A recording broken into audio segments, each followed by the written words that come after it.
네, 안녕하세요. 잘 될 거야 리얼들입니다. 네, 오늘은 그 새해에 달라지는 거에 대해서 좀 저희 운전을 하면서 꼭 알아야 될 게 몇 가지가 있어가지고 그 관련된 영상을 올려드리고요.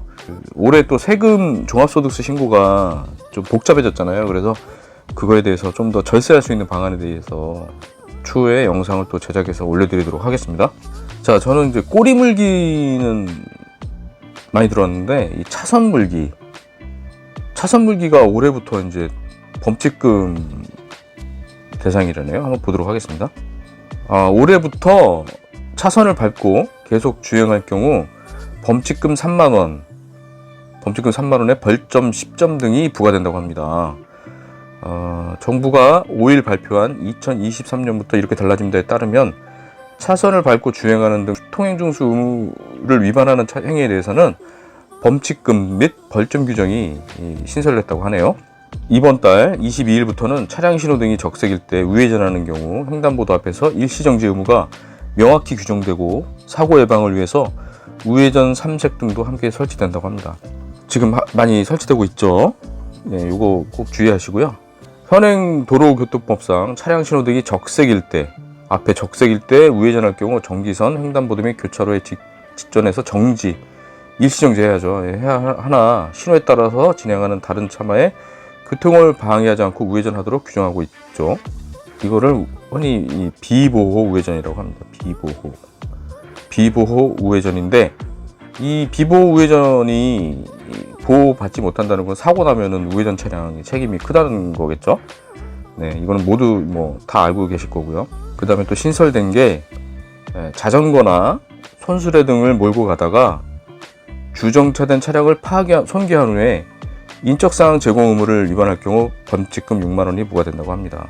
그리고 또 새해 달라지는 게 전동 킥보드의 안전기준이 강화된다는 내용입니다. 네, 요약을 하면 기사 내용이 뭐냐면 25km 미만 전동 보드 등 안전시험이 필수된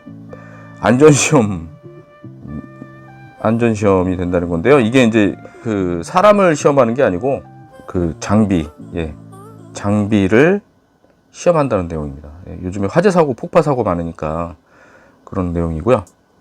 그동안 안전사각지대에 놓였던 저속, 전동 킥보드 등 개인형 이동수단 PM이죠. PM에 대한 안전기준이 올해 추가됐고요. 저속 킥보드에도 안전검사 등 기준이 추가된다고 합니다. 네. 여기 보시면은 전동 킥보드, 전륜, 이륜, 평행차, 전륜, 외륜 등의 이동 장치에 대한 안전 기준을 강화한다. 오는 3월부터 제조하고 수입하는 업자들은 제품의 출고와 통관을 거치기 전에 반드시 지정된 시험검사 기관인 한국건설 생활환경시험연구원과 한국기계전기전자시험연구원에서 시험을 받아야 한다. 이 같은 안전 확인 신고를 한 뒤에 국가통합인증마크인 KC 인증과 안전표시사항이 기재해야 한다. 즉 KC 인증을 받아야 된다는 내용이네요. 네, 이렇게 바뀐다고 합니다.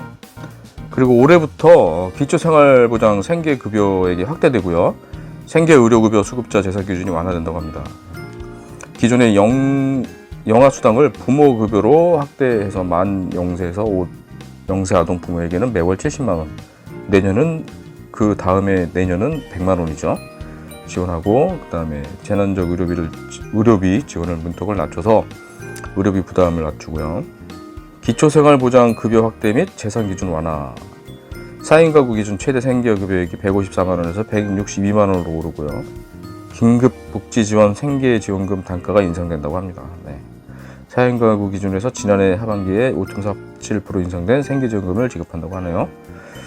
요거 받으시는 분들은 참고하시면 되겠습니다. 2024년도에 달라지는 거 한번 체크를 해보도록 할게요. 가장 먼저 달라지는 게 이제 최저임금이죠. 최저임금이 9,160원에서 9,620원으로 바뀝니다. 네. 2023년부터는 미분양이 늘어남에 따라서 무순위 청약의 거주 요건 기준을 폐지한답니다. 앞으로 무주택자라면 누구나 거주 지역과 관계없이 무순위 청약을 신청할 수 있다고 하네요. 그래서 예를 들어서 제가 서울을 사는데 경기도에 좋은 아파트가 왔을 때 무순위 청약을 지원할 수 있다. 거주 지역과 상관없이 할 수 있다고 하네요. 전국에 거주하시는 무주택자들에게 정말 좋은 기회가 될 것 같다고 합니다. 그리고 그 반지하 쪽방 고시원에 거주하시는 사회취약계층에 대해서 이사비 40만 원을 지원하고요. 보증금을 무이자 융자 지원을 하는 제도가 있답니다. 요거는 동사무소 주민센터에 꼭 방문하셔가지고 확인하셔서 지원받으시기 바랍니다. 다음은 이제 그 휘발유 비싸지고, 그다음에 전기차 보조금 줄고, 차에 관련된 내용을 한번 알아보도록 하겠습니다.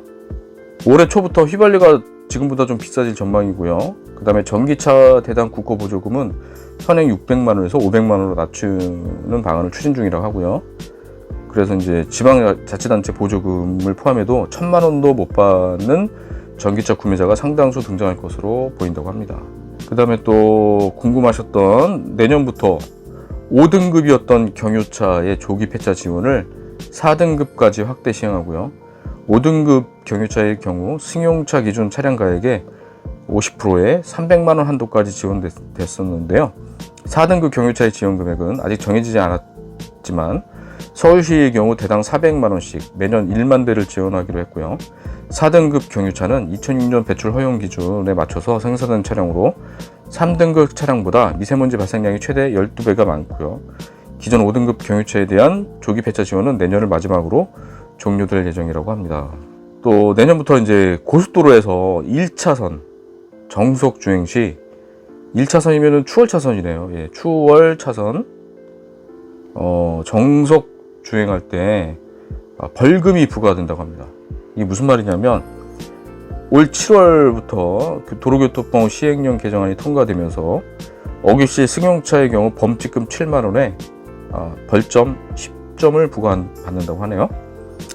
고속도로 1차선은 앞지르기 차선, 추월 차선으로 일반 주행에서는 사용하면 안 되고요. 도로 여건에 따라 차로가 적거나 정체가 있을 경우에만 일반 주행 차로가 될 수 있습니다. 다만 버스 전용 차로가 1차로인 경우 2차선이 앞지르기 차로가 된다고 합니다. 오늘은 2022년 달라지는 제도에 대해서 한번 알아봤고요. 그 대리운전 기사 입장에서 한번 알아봤습니다. 그래서 영상이 도움이 되셨다면 구독, 좋아요 눌러주시고요. 다음 영상은 그 세금, 종속세에 관련된 영상을 올려드리도록 하겠습니다. 감사합니다.